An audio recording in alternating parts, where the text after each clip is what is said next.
L'Esprit veut nous donner ce matin, je vous invite à tourner dans le livre de Jean, au chapitre 9. Nous allons commencer par lire le verset 1 et le verset 2. Du livre de Jean, au chapitre 9.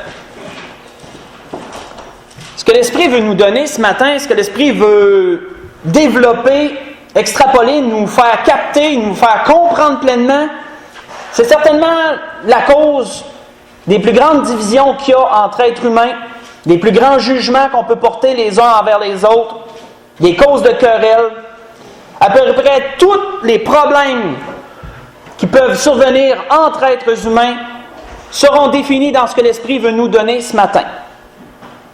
Commençons notre lecture pour premièrement capter ce que l'Esprit veut nous donner, préparer les choses. Nous voyons qu'il est dit, Jésus vit en passant un homme aveugle de naissance. Ses disciples lui posèrent cette question. Rabbi, qui a péché, cet homme ou ses parents, pour qu'il soit né aveugle? Nous allons arrêter là. Nous voyons ici, premièrement, une question que les disciples ont posée à notre Seigneur. Une question, certes, mais qui comportait déjà un jugement, qui comportait déjà pour eux une conclusion qui leur semblait évidente. Ils n'ont pas demandé au Seigneur quelle serait la cause de cela. Ils ont demandé au Seigneur qui a péché. Donc, dans leur esprit, il y avait déjà une chose qui était établie pour eux, c'était déjà tranché, c'était certainement un péché qui était à l'origine de ce défaut corporel de cet homme, le fait qu'il soit aveugle. Ils ont demandé donc, est-ce que c'est lui ou est-ce que c'est ses parents qui ont péché? Mais voyons-nous une chose qui est claire, dans leur esprit, il y avait déjà un jugement de portée, il y avait déjà une conclusion d'établie. C'est un péché qui est à l'origine de cela. Sans connaître la vie de cet homme, ils ne l'ont pas vu naître. Ils n'ont pas connu la vie de ses parents, ne l'ont pas vu grandir. Mais ils en ont conclu cela par les apparences qui étaient. Ce processus, frères et sœurs, que tous nous enclenchons souvent dans une journée, souvent dans notre vie, ça s'appelle la perception. Premièrement, pour développer la perception, action de saisir par les sens, par l'esprit, résultat de cette action. Donc, en simple, qu'est-ce qu'une perception? C'est la saisie de toutes les informations qui s'offrent à nous sur une chose en question, sur une certaine chose. Nous saisissons toute l'information, nous regardons, nous analysons, nous concluons. Tout ceci ensemble fait une perception d'une certaine chose. Admettons que pour un emploi quelconque, il y en a qui disent « Ah, cet emploi-là est mal rémunéré, cet emploi-là est difficile, cet emploi-là est salissant. » D'après tout ce qu'on peut entendre de certaines personnes qui nous parlent d'un emploi en question, nous pouvons, en analysant toutes ces choses, avoir une mauvaise perception de cet emploi, admettons. Parce qu'on a pris les informations, les analysé, on a fait une conclusion. Ça ne veut pas dire que l'emploi en question est comme ça. On ne l'a jamais fait. Mais d'après tout ce qu'on a pu en tirer, on s'est fait une perception de cela. Nous voyons, si nous continuons dans la même ligne, que dans la parole, nous voyons à mettre en doigt une perception des gens à propos d'autres personnes. Nous avons vu premièrement les disciples envers cet aveugle-né. Dans la même ligne de pensée, nous pouvons tout de suite ramener à Job et ses 3 amis que nous avons parlé dernièrement. Quelle perception les amis de Job avaient-ils de sa situation, de sa personne? J'ai pris en note, l'Esprit me conduit à prendre en note une déclaration de chacun de ces 3 amis. Et nous allons voir, frères et sœurs, quelle perception qu'ils avaient de Job et de la situation qu'il vivait. Nous voyons que Éliphaz a dit « Heureux l'homme que Dieu châtie, ne méprise pas la correction du Tout-Puissant. » Quelle perception Éliphaz avait de Job? Dieu est en train de te corriger. Tu as fait quelque chose, Dieu est en train de te punir. Nous voyons que Bildad lui dit « Si tes fils ont péché contre lui, il les a livrés à leur péché. » Pour Bildad, si tes enfants sont morts, qu'une tour ou la maison s'est écroulée sur eux, c'est parce qu'ils avaient péché, Dieu les a livrés à leur péché. C'était sa perception de l'événement, de ce qui était arrivé. Nous voyons que Tsophar lui a dit « Éloigne de toi l'iniquité, ne laisse pas habiter l'injustice dans ta tente. Quelle était la perception de Sophar? Un peu la même chose que les deux autres. Le péché est dans ta vie. Éloigne ça de ta vie, puis tout va se rétablir. Donc, nous voyons, frères et sœurs, dans trois différentes personnes, une même perception de la situation de Job. Il y a un péché, il ne peut pas en être autrement. Donc, nous pouvons comprendre un peu mieux qu'est-ce que c'est qu'une perception. Et nous en avons souvent, frères et sœurs. Nous regardons une personne, si cette personne-là ne parle pas trop, si elle nous semble gênée, peu importe, on peut avoir une perception pour dire cette personne est timide. On ne le sait pas. Mais d'après toutes les informations qu'on voit, on en conclut ça, on a analysé, on conclut, puis on dit cette personne-là doit être timide. C'est notre perception de cette personne-là. Mais peut-être que si on se mettrait à parler avec, on verrait que cette personne-là est très volubile. C'est une personne qui a des belles conversations. Sur quoi nos perceptions sont-elles basées? Sur absolument tout. La façon que nos parents nous ont élevés, la façon que nous avons grandi, nous avons été entourés, l'enseignement qu'on a reçu, autant à l'école qu'à la maison, notre spiritualité, à peu près tout notre bagage d'informations que la Bible appelle la science, notre science à chacun, ce sera sur cela que nos perceptions seront basées. Parce que le cerveau, c'est un ordinateur. Il a besoin de références. Donc, tout ce que vous avez vécu, le cerveau va aller le capter. Si vous voyez quelque chose, le cerveau va aller chercher des différentes situations similaires que vous avez vécues, il va tout analyser ça, ça se fait en une fraction de seconde, on n'y pense même pas. C'est un automatisme. Et on a besoin de ça en tant qu'être humain pour nous sécuriser. On a besoin d'être en contrôle de notre environnement. On a besoin d'avoir des perceptions. C'est un besoin. On ne peut pas l'empêcher. C'est un processus qui se fait automatique. On a besoin de penser, connaître à peu près tout ce qui nous entoure. Si on retourne dans cet exemple qu'on a vu, sur quoi les disciples se basaient-ils? J'ai fait une petite recherche là-dessus. L'Esprit m'a conduit à faire une recherche. Et je vais juste vous citer un verset qui est écrit dans l'Exode. Voyons qui est écrit dans l'Exode, chapitre 20, au verset 5. « Je suis un Dieu jaloux, qui punit l'iniquité des pères sur les enfants, jusqu'à la 3e et à la 4e génération de ceux qui me haïssent. » Exode, chapitre 20, verset 5. Pourquoi les disciples ont-ils posé cette question, Seigneur? Qui a péché? Son père ou lui? Sur quoi se basaient-ils pour avoir cette perception? Ils se basaient sur certaines paroles que la loi leur enseignait. C'était sur, entre autres, cette portion-là d'Exode 20, où nous voyons clairement que Dieu parfois faisait ces choses-là. Eux ont pris cela, et dans leur analyse, ils ont dit, mais certainement que c'est la conclusion de ça. Mais est-ce que ça veut dire que c'est nécessairement vrai? C'est là toute la chose d'une perception, frère et sœur. Une perception, dans notre tête, c'est la réalité. Mais est-ce que notre perception colle avec la réalité? Est-ce que ça se superpose parfaitement toujours? Pas vraiment. On peut être carrément dans le champ dans ce qu'on perçoit, ou on peut avoir à peu près raison, ou on peut avoir vraiment raison. Il y a des nuances. Mais pour nous, notre perception, c'est la réalité. À nos yeux, ça l'est la réalité. Mais est-ce que ça veut vraiment dire que c'est la réalité? Ça, c'est une autre chose. Qu'est-ce que la perception? Qu'est-ce qui peut influencer nos perceptions? C'est encore une autre chose dans laquelle l'Esprit veut nous conduire. Je vais vous inviter là-dedans à tourner dans 1 Samuel chapitre 16. Nous allons aller voir qu'est-ce qui peut déclencher nos perceptions, ce qui peut les influencer. Samuel a vécu cette situation. Et c'est un bel exemple, c'est très bien répertorié. Dans 1 Samuel chapitre 16, nous allons lire à partir du verset... Nous allons lire le verset 1, le verset 6 et le verset 7. Donc, dans un premier temps, ce que nous avons pu comprendre, c'est que la perception, c'est une saisie d'informations. C'est tout simplement une saisie d'informations que nous avons analysée et dont nous avons tiré une conclusion. Tout le processus au complet engendre une perception des choses. Ça peut être dirigé contre une personne, ça peut être dirigé contre une chose. Mais qu'est-ce qui influence cela?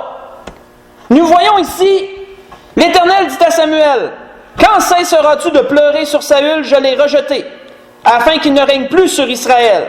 Remplis ta corne d'huile et va. je t'enverrai chez Isaïe, Bethléemite, car j'ai vu parmi ses fils celui que je désire pour roi. » Nous avons ici nous avons ici la circonstance de ce qui est arrivé. Nous savons que Saül avait commis certaines erreurs, il a été rejeté par Dieu, et là, Dieu s'est révélé à Samuel et lui a dit, tu vas aller oindre le prochain roi, celui que je choisis. Et donc, Samuel part avec cela. Nous ne lirons pas les questionnements que Samuel avait et tout, nous allons aller directement à l'endroit où l'Esprit veut nous amener, à partir du verset 6. Lorsqu'ils entrèrent, parce que Samuel a dû inviter la famille de David, il a dû inviter Isaïe et tous ses fils. Et donc, lorsqu'ils entrèrent, il se dit, en voyant Éliab, « Certainement, loin de l'Éternel est ici devant lui. » Et l'Éternel dit à Samuel, « Ne prends point garde à son apparence et à la hauteur de sa taille, car je l'ai rejeté. » L'Éternel ne considère pas ce que l'homme considère. L'homme regarde à ce qui frappe les yeux, mais l'Éternel regarde au cœur. Nous allons arrêter là. Premièrement, qu'est-ce qui a fait que Samuel, en voyant cet homme-là, a tout de suite conclu que ça devait être le prochain roi? C'est une perception, ça, en passant. La perception que Samuel avait d'un roi, c'était quelqu'un de grande stature, quelqu'un d'une grande force physique, quelqu'un qui avait une prestance, une apparence. Le premier roi, lorsque nous regardons Saül, la Bible nous dit qu'il dépassait d'une tête toutes les autres. Saül est un homme très grand. Certainement un homme qui était assez bâti aussi, de ce qu'on peut en conclure. C'était le premier roi que l'Éternel avait choisi. Donc, qu'est-ce qui est arrivé avec cela? Ça a influencé la perception de Samuel de ce qu'était un roi d'une façon physique. Un roi, c'était quelqu'un de grand, quelqu'un de costaud, quelqu'un qui avait une prestance, quelqu'un qui, quand tu le voyais venir, là, déjà, tu sais, ça t'influençait d'une certaine façon. Qu'est-ce qui a fait qu'il a jugé directement en voyant Éliab? C'était sa perception de ce qu'était un roi. Donc, comprenons-nous cela. Mais sur quoi, qu'est-ce qui a influencé cela, frères et sœurs? C'était les apparences. Les apparences sont la source principale de ce qui influence nos perceptions des choses. Qu'est-ce qu'une apparence, selon le dictionnaire? Ce qui se présente immédiatement à la vue, à la pensée. Ce que nous voyons au moment même.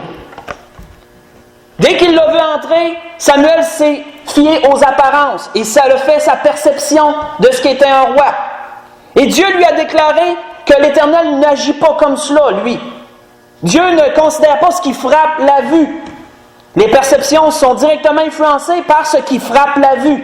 Et Dieu ne considère pas cela, lui. Dieu va au cœur, l'homme regarde à ce qui frappe la vue. C'est un peu ce qu'un roi un jour du nom de Josaphat a déclaré en disant ceci. « Veillez sur vos actes, car il n'y a rien, il n'y a chez l'Éternel notre Dieu ni iniquité, ni égard pour l'apparence des personnes. » Vous voyez ça dans 2 Chroniques, chapitre 19, au verset 7.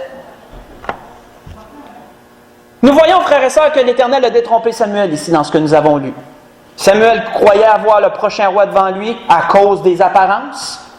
L'Éternel l'a détrompé, ce n'était pas lui.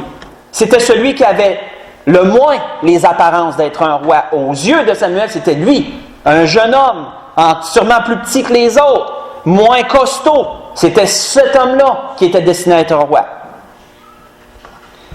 Vous savez, nos apparences, comme je l'ai mentionné tantôt, c'est une supposition, frères et sœurs. Nous devons nous détromper sur le fait de penser que nos perceptions, c'est la réalité. C'est une supposition de la réalité. Nous pensons que c'est la réalité. Nous avons vu ici que Samuel pensait que c'était la réalité. Il a été détrompé. Dieu l'a détrompé. Mais frères et sœurs, pour Dieu, la supposition n'existe pas. Lui, Dieu, peut-il supposer quelque chose? Dieu peut-il avoir une perception? Dieu n'a aucune perception. Parce qu'une perception est une supposition de la réalité, Dieu n'en a pas. Dieu n'a pas de perception. Dieu voit tout clairement. Pour lui, tout est clair, tout est nu, tout est vrai. Il n'y a pas d'apparence qui peut le tromper dans quoi que ce soit. Mais pour nous, il y a des choses qui peuvent nous tromper. Un tas de facteurs font que nous avons des perceptions. Et ce qu'il y a, frères et sœurs, d'une perception, c'est que ce sont les informations qui sont devant nous que nous prenons. Nous ne connaissons pas le passé de cette chose ou de cette personne. Nous n'avons pas vécu avec cette personne. Nous n'avons pas vu toutes les situations qu'elle a vécues ou quoi que ce soit qui ont amené peut-être certaines choses. Nous n'avons que les informations qui s'offrent à nous. Nous les prenons, nous les saisissons, nous les analysons, nous en concluons et cela fait de nous, fait notre perception. Et nous devons prendre garde à cela. Parce que la perception peut être une chose qui est bonne, mais c'est une chose surtout qui peut nous amener dans l'erreur. Ça peut nous amener à juger certaines personnes, parce que la perception comporte toujours une conclusion et souvent on tranche avec ça. Souvent, si nous avons une perception d'une personne, il y a un jugement en bout de ligne. On a conclu. Quand c'est jugé, c'est conclu, c'est établi pour nous, c'est ça. Une perception peut être une chose qui peut être dangereuse. Parce que nous n'aurons pas nécessairement envie d'aller nous détromper. On n'aime pas ça se tromper. Donc, on aime mieux garder notre conception de la réalité, de ce que nous pensons qui est vrai, de dire ma perception, mais ça doit être ça. On préfère garder ça. On a besoin de se sécuriser. C'est une réaction de la chair, c'est typique.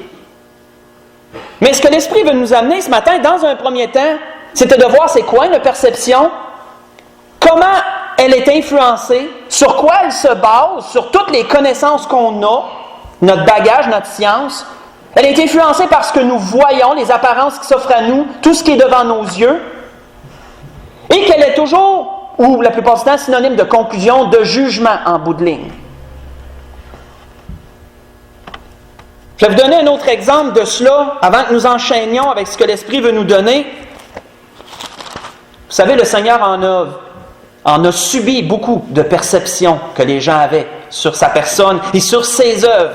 En voici une, entre autres. Jésus leur répondit. Le Seigneur est allé à une fête qui s'appelle la fête des tabernacles. Nous savons que le Seigneur guérissait souvent des gens le jour du sabbat. Nous savons que ça l'offusquait au plus haut point certaines personnes, surtout les pharisiens, dans leur perception du sabbat, de ce que devait être le sabbat. Jésus leur répondit, « J'ai fait une œuvre, et vous en êtes étonnés. Moïse vous a donné la circoncision. Non qu'elle vienne de Moïse, car elle vient des patriarches. Et vous circoncisez un homme le jour du sabbat. Si un homme reçoit la circoncision le jour du sabbat, afin que la loi de Moïse ne soit pas violée, pourquoi vous irritez-vous contre moi de ce que j'ai guéri un homme tout entier le jour du sabbat, disait le Seigneur. Ne jugez pas selon l'apparence, mais jugez selon la justice, disait-il. Je vous ai lu Jean chapitre 7, à partir du verset 22 au verset 21, du verset 21 au verset 24. Que voyons-nous dans cette situation? Nous voyons en plein ce que l'Esprit veut développer ce matin. Nous voyons que les pharisiens et les scribes avaient une perception du sabbat. Dans leur perception, ils pouvaient circoncire un homme le jour du sabbat, ce n'était pas considéré comme un travail. Mais le Seigneur guérissait un homme le jour du sabbat, et ça les offusquait, c'était considéré comme un travail. Voyons-nous que le Seigneur leur disait, ça n'a pas de sens. Votre perception, elle est faussée, elle n'est pas vraie.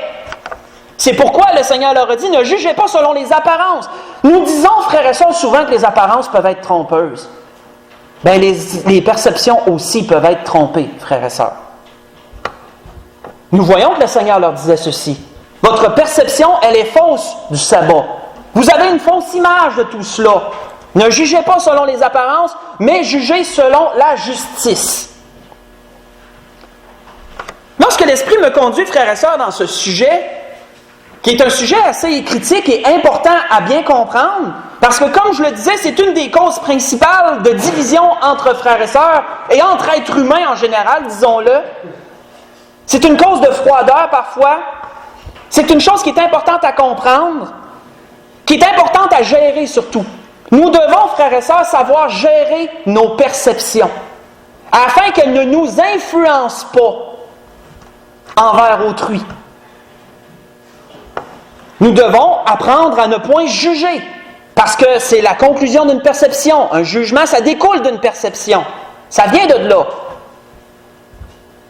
L'Esprit me conduit dans un exemple que nous allons vraiment explorer, nous allons voir vraiment tout l'enchaînement de cela. C'est un bel exemple que l'Esprit va nous donner Je vous invite à tourner dans les Juges, dans Josué, dans les livres de Josué, chapitre 22. Nous allons voir une situation que le peuple a vécue et nous pourrons vraiment voir en entier se développer ce que l'Esprit veut nous donner ce matin. Tout ce que nous avons à comprendre sur ce sujet qui est la perception, nos perceptions. Dans le livre de Josué, chapitre 22.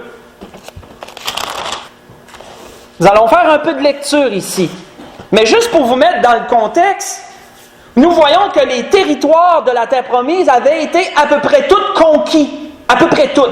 Tout ce qui restait, c'était chacune des tribus personnellement qui allait terminer leur travail chacun chez eux, on pourrait dire. Mais en général, à peu près tous les territoires avaient été conquis.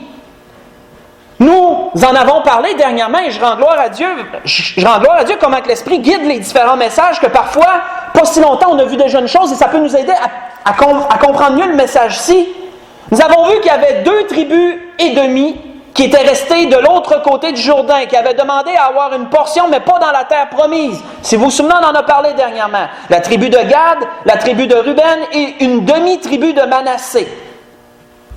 2 tribus et demie avaient demandé à avoir une portion de ce côté-ci du Jourdain, si je vais essayer de vous situer, tandis que la terre promise était de l'autre côté. Nous voyons dans les nombres, je ne m'en rappelle plus à quel endroit, je vous avais donné la référence, pas tellement longtemps, de la demande qu'ils avaient fait à Moïse pour cela. Et Moïse a été irrité de cette demande, mais il avait conclu en leur disant, votre rôle, ce que vous devez faire, c'est d'aider vos frères à combattre et à gagner la terre promise, si vous voulez avoir cette portion-là. Pensez pas de vous sauver de la guerre, autrement dit. Vous allez venir, vous allez marcher devant vos frères et vous allez combattre avec vos frères jusqu'à ce que tout le travail soit terminé. Ensuite, vous pourrez retourner chez vous. C'était ce que Moïse leur avait dit en termes très simples. Nous voyons ici que là, le travail était à peu près terminé. Josué concluait. Josué les félicitait. C'est ce que nous voyons dans le début du chapitre 22. Josué les félicitait d'avoir tenu parole, d'avoir marché avec leurs frères, d'avoir combattu avec leurs frères, d'avoir gagné tous les territoires de la terre promise. Et maintenant, Josué les renvoyait en paix et les bénissait, leur disant, soyez féconds, soyez bénis, tous les trésors que vous avez accumulés, apportez ça, partagez ça dans vos tribus et cultivez vos terres, vivez heureux, autrement dit. Et nous voyons que c'est ce qu'ils ont fait. Ces 2 tribus et demie sont retournés de l'autre côté du Jourdain, dans le territoire qui leur avait été alloué, qu'ils avaient demandé. Et là, nous lisons à partir du verset 10. Quand ils furent arrivés au district du Jourdain qui appartiennent au pays de Canaan, les fils de Ruben, les fils de Gad et la demi-tribu de Manassé, ils bâtirent un autel près du Jourdain, un autel dont la grandeur frappait les regards. Les enfants d'Israël, les autres, autrement dit, qui étaient de l'autre côté dans la terre promise, les autres tribus, les enfants d'Israël, je me suis mêlé, excusez-moi. Les enfants d'Israël, au verset 11, apprirent que l'on disait, voici, les fils de Ruben, les fils de Gad et la demi-tribu de Manassé ont bâti un autel en face du pays de Canaan, dans les districts du Jourdain, du côté des enfants d'Israël. Lorsque les enfants d'Israël apprirent cela, toute l'assemblée des enfants d'Israël se réunit à Silo pour monter contre eux et leur faire la guerre. Les enfants d'Israël envoyèrent auprès des fils de Ruben, des fils de Gad et de la demi-tribu de Manassé au pays de Galad, Phiné, fils du sacrificateur Éléazar, et 10 princes avec lui, un prince par maison paternelle, pour chacune des tribus d'Israël. Tous étaient de maison paternelle parmi les milliers d'Israël. Ils se rendirent auprès des fils de Ruben, des fils de Gad et de la demi-tribu de Manassé, au pays de Galad, et ils leur adressèrent la parole en disant, « Ainsi parle toute l'assemblée de l'Éternel. Que signifie cette infidélité que vous avez commise envers le Dieu d'Israël? Et pourquoi vous détournez-vous maintenant de l'Éternel en vous bâtissant un autel pour vous révolter aujourd'hui contre l'Éternel? » Nous allons arrêter là. Nous voyons ici une perception. L'Assemblée d'Israël avait bâti un autel à Silo. Et cela devait être l'endroit, en attendant que David plus tard vienne, et quand David n'était pas né, comme nous le savons, que David prépare les matériaux et que Salomon construise et tout. En ce moment-là, c'était Silo qui était l'endroit, la ville, qui était l'endroit où l'Éternel était adoré. La tente, sûrement le tabernacle avait été dressé là, l'autel était là, tout était là pour offrir les holocaustes et les sacrifices. Ce devait être cet endroit-là qui était là, dans l'endroit d'adoration. Mais nous voyons ici 2 tribus ennemies bâtir un autre autel d'une grandeur qui frappait les regards, ça veut dire qu'elle devait être énorme. Et les enfants d'Israël avoir une perception de cela en disant, ça y est, ils se détournent de Dieu, ils veulent adorer un autre Dieu. C'est une infidélité qu'ils commettent envers l'Éternel. Mais nous voyons, frères et sœurs, qu'ils ne savaient pas encore pourquoi les choses avaient été faites comme ça. Nous appelons ça une perception. Ils ont pris ce qu'ils ont vu, ils l'ont analysé, ils ont jugé, ils ont conclu. Voici, ils se détournent de Dieu. Nous voyons qu'ils ont décidé d'envoyer une délégation. Premièrement, ils se sont tous armés pour la guerre. La première réaction est typique, c'est impulsif. Ils se sont tous armés pour la guerre, ils ont dit, on va aller faire la guerre à nos frères parce qu'ils se détournent de Dieu. Ce n'est pas de Dieu ce qu'ils font. Mais ensuite, ils se sont retenus et ils ont décidé d'envoyer une délégation. Premièrement, on va essayer de comprendre pourquoi ils ont fait ça. On va aller les avertir. Donc, la délégation est partie voir leurs frères, leur demander des questionnements sur cet autel et surtout dire ce qu'ils en pensaient eux autres. Et c'est ce que nous voyons dans la suite, nous ne le lirons pas. Du verset 17 jusqu'au verset 20, ils sont allés, ils ont dit à leurs frères ce qu'ils en pensaient. Lisons à partir du verset 24, excusez-moi. Lisons à partir du verset 24. C'est la réponse que la tribu de Gad, la tribu de Ruben et la demi-tribu de Manassé leur font. C'est bien plutôt une sorte d'inquiétude, par une sorte d'inquiétude que nous avons fait cela. En pensant que vos fils diraient un jour à nos fils, qu'y a-t-il de commun entre vous et l'Éternel et le Dieu d'Israël? Sautons au verset 26. C'est pourquoi nous avons dit, bâtissons-nous donc un autel, non pour offrir des holocaustes, non pour des holocaustes et pour des sacrifices, mais comme un témoin entre nous et vous, entre nos descendants et les vôtres, que nous voulons servir l'Éternel devant sa face, par nos holocaustes, par nos sacrifices d'expiation et d'action de grâce, afin que vos fils ne disent pas un jour à nos fils, vous n'avez point de part à l'Éternel. Nous avons dit, s'ils tiennent dans l'avenir ce langage, à nous ou à nos descendants, nous leur répondrons, voyez la forme de l'autel de l'Éternel qu'ont fait nos pères, non pour des holocaustes et pour des sacrifices, mais comme un témoin entre nous et vous. Loin de nous la pensée de nous révolter contre l'Éternel et de nous détourner aujourd'hui de l'Éternel, en bâtissant un autel pour des holocaustes, pour des offrandes, pour des sacrifices, outre l'Éternel notre Dieu qui est devant sa demeure. Nous allons arrêter là. Donc, lorsque nous analysons la réponse de l'autre partie de la tribu, ceux qui avaient élevé l'autel, que voyons-nous? Ils n'ont jamais eu en tête de se détourner de Dieu et d'offrir des holocaustes sur cet autel qu'ils ont élevé. Ils ont simplement voulu avoir un témoignage, garder un témoignage de ce qui avait été fait. Parce que Dieu, qu'ils étaient chacun du côté différent du Jourdain, ils ne voulaient pas qu'une partie oublie l'autre un jour et dise, ben qui vous êtes, vous autres? Vous faites partie de notre tribu? Faites-vous partie de l'héritage de l'Éternel? C'est là qu'ils ont dit, cet autel que nous avons construit, ça sera un témoin. Elle est une réplique de celle que vous avez, et nous pourrons dire, regardez l'apparence de cet autel, elle est la même chose que la vôtre. Donc, nous faisons partie tous d'un même héritage. Donc, voyons-nous que lorsqu'ils ont reçu cette information, lorsqu'ils ont compris la raison, ça défaisait toute la perception qu'il y avait au départ. Au départ, ils étaient infidèles, ils s'éloignaient de Dieu, et lorsqu'ils ont reçu l'information, ils ont dû conclure que non, ils ne s'éloignent pas de Dieu, pas pantoute. On comprend à cette heure pourquoi ils ont fait ça. Et nous voyons, pour conclure au verset 33, les enfants d'Israël furent satisfaits. Lorsque Phiné et les 10 princes ont vu, ils ont été prendre conscience de ce qui était, qui ont vu que leur perception était mauvaise, sont retournés auprès de leurs frères, auprès de toutes les 10 autres tribus. Et là, leur ont fait un rapport sur ce qui était cet autel et la raison pour laquelle elle avait été élevée et tout. Et là, tous les enfants d'Israël ont été satisfaits. Ils ont vu que, c'était pas ce qu'on pensait au départ. Les enfants d'Israël furent satisfaits, ils bénirent Dieu et ne parlèrent plus de monter en armes pour ravager le pays qu'habitaient les fils de Ruben et les fils de Gad. Donc, frères et sœurs, nous voyons ici une situation qui développe parfaitement ce que l'Esprit veut nous donner ce matin. Une chose qui arrive, les apparences, une perception basée sur les apparences, un jugement qui est tiré. Ensuite, ils décident d'aller envoyer une délégation pour comprendre. Ils voient que leur perception est totalement faussée. Ce n'était pas ce qu'ils pensaient. Et là, en fin de compte, tout se règle amicalement et chacun se bénit mutuellement et tout finit bien. Vous savez, frères et sœurs, le malin, Satan, l'ennemi, il aime essayer de fausser nos perceptions des choses. Satan, nous le savons, veut la guerre. Il ne veut pas la paix. Satan veut la division. Satan veut la destruction.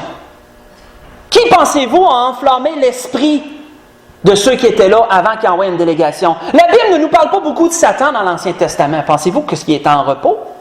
Pensez-vous que pendant que le peuple était dans le désert, qu'on entend parler de Satan à peu près une seule fois dans tout l'Exode? Pensez-vous que c'est parce que Satan se reposait dans un coin? Absolument pas. Il a travaillé tout le temps de l'Exode. Il a travaillé tout le temps de l'Ancien Testament comme il travaille aujourd'hui tout le temps du Nouveau, tout le temps de la grâce. Satan a toujours œuvré. Mais on n'en entend pas tellement parler dans l'Ancien Testament. Mais Satan a toujours œuvré. Ça ne m'étonnerait pas que ce soit Satan qui ait œuvré encore ici. C'est Satan qui veut la division. C'est Satan qui veut la querelle. C'est Satan qui veut la guerre. Mais nous voyons, frères et sœurs, qu'ils ont envoyé une délégation pour comprendre. L'ennemi, frères et sœurs, veut fausser nos perceptions. L'ennemi veut que nous ayons une perception des choses à propos de quelqu'un, souvent à propos de quelqu'un. L'ennemi veut qu'on juge, veut qu'on en tire des conclusions qui sont parfois hâtives et qu'on agisse par rapport à cela. Et cela, Satan sait ce que ça va engendrer. C'est pourquoi, frères et sœurs, l'apôtre Paul disait à propos de l'ennemi, « Cela n'est pas étonnant puisque Satan lui-même se déguise en ange de lumière. » Connaissez ce verset, 2 Corinthiens 11, verset 14. Ce n'est pas étonnant, frères et sœurs, que Satan parfois se déguise d'une façon, je pourrais dire, qui ne semble pas mauvaise et qui fausse les perceptions que nous avons à propos des personnes. Et nous mettons à nous juger entre nous. Quand que la Bible nous dit pourtant de ne point se juger, l'apôtre Paul le disait aux Romains. Romains 2, ne jugez point afin de ne point être jugés. Et il le dit à d'autres endroits aussi. Mais ça découle de quoi? Ça découle tout de nos perceptions. On voit qu'ici, ils ont réglé le conflit, ils ont ramené les choses en envoyant une délégation. Si nous retournons, frères et sœurs, à notre exemple, pas besoin d'y tourner, mais si nous repensons à notre exemple de Jean chapitre 9, là où l'Esprit nous a fait commencer le message de ce matin, ça a été une bonne chose, frères et sœurs, que les disciples posent la question au Seigneur. Ça a été excellent. Parce qu'ici, ils ont pu voir que leur perception était mauvaise. Parce que le Seigneur leur a dit, ce n'est pas à cause que lui ait péché ou que ses parents aient péché, c'est afin que les œuvres de Dieu soient manifestées en lui. C'est à cause de ça qu'il était là, à ce moment-là, dans cet état-là. Dieu s'est révélé au travers de lui, il a été guéri devant tous, cela a pu être un témoignage de la puissance de notre Seigneur et de sa véracité aussi. Donc nous voyons que les disciples, en posant cette question-là, ils ont vu que leur perception n'était pas bonne. C'était faux. C'était pas à cause d'un péché. Nous voyons, frères et sœurs, que les 3 amis de Job, en bout de ligne, ont été jugés, eux, parce qu'ils ont gardé leur perception jusqu'à la fin. Et dans Job 42, nous voyons que l'Éternel a dit à Job, c'est sur toi seul que je leur pardonnerai. C'est toi qui vas faire que je vais leur pardonner en termes simples. Et Job leur a pardonné, donc Dieu a pardonné à ses 3 amis. Nous devons prendre garde, frères et sœurs, à nos perceptions. Nous devons savoir les gérer. Et c'est ce que le Seigneur veut nous donner ce matin. Si vous voulez lire pendant la semaine, vous pourrez lire dans Luc chapitre 13, verset 11, verset 5. Le Seigneur s'est occupé de mettre en face leur perception encore du péché. Toujours la même chose, qui est revenue souvent d'ailleurs entre nous. Lorsqu'on voyait nos frères ou nos sœurs dans certaines situations, peut-être l'idée nous passait, certainement qu'il y a quelque chose dans sa vie qui ne marche pas, puis ça doit être pour ça que c'est comme ça. C'est une perception. On ne sait pas tout. Dieu sait tout, lui. Nous, on ne le sait pas. Et là, le Seigneur, dans cet exemple que je vous ai dit de Luc 13, mettait leur perception en face, en parlant de 2 situations diverses. Et le Seigneur leur a posé cette question. Pensez-vous qu'ils étaient pires pécheurs que les autres? Non, je vous le dis.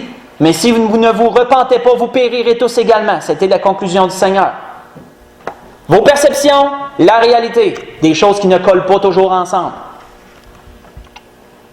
Vous savez, parfois, nous pouvons être victimes de la perception des autres. Comme je l'ai mentionné, notre Seigneur a été une très grande victime de cela.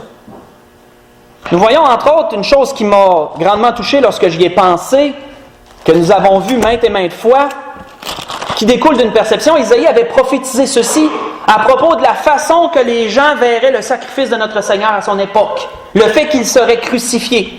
Isaïe a dit, et nous l'avons considéré, écoutez, nous l'avons considéré comme frappé, puni par Dieu et humilié. Qu'est-ce qu'Isaïe dit? Nous l'avons considéré de cette façon-là. Notre perception de son châtiment était qu'il avait forcément fait quelque chose. Pas qu'Isaïe pensait ça. Isaïe prophétisait ce que les gens de son époque penseraient du sacrifice du Seigneur. Nous l'avons considéré comme frappé, comme puni, frappé de Dieu et humilié. C'était la perception qu'ils auraient du sacrifice de notre Seigneur. Ça se peut pas qu'un homme vive ça, à moins qu'il ait fait quelque chose. Pour être puni de la mort la plus cruelle, la plus ignoble, la plus humiliante qu'il y a, il doit forcément y avoir quelque chose en arrière de ça. En termes simples. La perception. Mais la réalité qu'était-elle? Cependant, ce sont nos souffrances qu'il a portées. Ce sont nos douleurs qu'il s'est chargé. Mais il était blessé pour nos péchés, brisé pour nos iniquités. Le châtiment qui nous donne la paix est tombé sur lui. Par ses meurtrissures, c'est par ses meurtrissures que nous sommes guéris. Connaissez cet endroit? Je vous ai lu Isaïe, chapitre 53, le verset 4 au verset 5. Mais voyons-nous qu'entre la perception que les gens avaient de notre Seigneur et de ce qu'il a subi et la réalité que Dieu connaissait, ça ne fitait pas pantoute. Parce que nos perceptions peuvent être fausses. On n'a pas toujours l'heure juste sur ce qui est vraiment. Et c'est pourquoi nous devons prendre garde aux perceptions. Nous devons savoir les gérer, nous devons savoir prendre garde à ne point tirer de conclusions hâtives ni de jugements hâtifs sur les choses et sur les gens. C'est très important. Nous allons conclure. C'était ce que l'Esprit voulait nous donner ce matin. Nous mettre en garde sur ces choses et nous éduquer, nous aider à comprendre les perceptions et comment gérer tout cela et ce qu'elles peuvent apporter. Pour conclure, je vous invite à tourner dans 1 Corinthiens chapitre 4 pour conclure ce que l'Esprit voulait nous donner ce matin. Dans le livre aux Corinthiens, le premier livre aux Corinthiens, chapitre 4, nous allons lire le verset 5 pour conclure.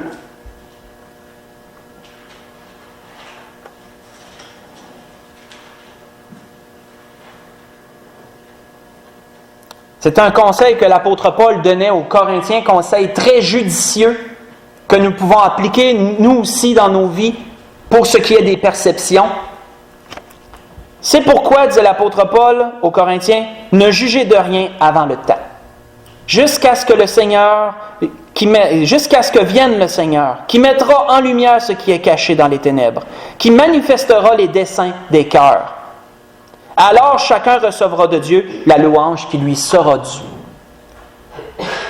Prenons garde à nos perceptions, ne laissons pas nos perceptions fausser notre vision d'autrui, fausser notre vision de nos frères et de nos sœurs. Plutôt, si nous avons des perceptions et que nous voulons avoir leur juste, allons jaser, allons essayer de comprendre une situation, si elle nous dérange, allons essayer de la comprendre. Ainsi, probablement, nous pourrons voir que notre perception était peut-être fausse de ce qui était. Et si nous subissons une perception de quelqu'un d'autre, si nous subissons les résultats, les jugements de cela, sachons faire comme le Seigneur, supportons-le. Supportons-le en priant. C'est ce que le Seigneur a dit à la croix. Souvenez-vous, pardonne-leur, Père, ils ne savent ce qu'ils font. Supportons-le et prions pour nos frères et nos sœurs ou pour toute autre personne de l'extérieur. Parce que vous savez, en tant que chrétien, on en vit des perceptions. Et les gens ont une certaine perception de nous, qui n'est pas nécessairement bonne.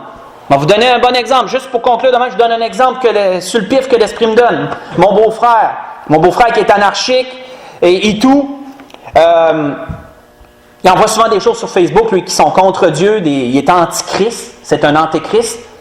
Et donc, ma femme, elle a dû le rayer de sa liste de personnes, d'amis, parce que c'était agressant, ce qu'il mettait. Donc, elle l'a rayé. À un moment donné, j'en ai parlé avec lui parce que je l'ai fait entrer chez IBM, où je travaille, c'est moi qui ai permis d'y entrer, c'est moi qui a été une référence pour qu'il puisse entrer. Maintenant, on a jasé ensemble de ça. Puis lui m'a dit que selon lui, les personnes qui adhéraient à une religion, il appelle tout ça de même, c'était des personnes faibles d'esprit, des personnes qui n'étaient pas capables de marcher par eux-mêmes, qui avaient besoin d'être soutenues par d'autres. C'est une perception, ça, et qui est totalement fausse, comme nous le savons. Mais c'est sa perception des choses et il ne veut vraiment pas la changer, parce qu'il est bien là-dedans. Il ne veut pas se faire déranger, il ne veut pas se faire montrer qu'il aurait tort, il garde sa perception puis il s'ancre là-dedans. Donc nous voyons parfois que nous pouvons être victimes de perception. Si c'est le cas, sachons supporter, sachons prier les uns pour les autres, prions pour ceux qui sont perdus. Et ici, nous avons nous-mêmes des perceptions.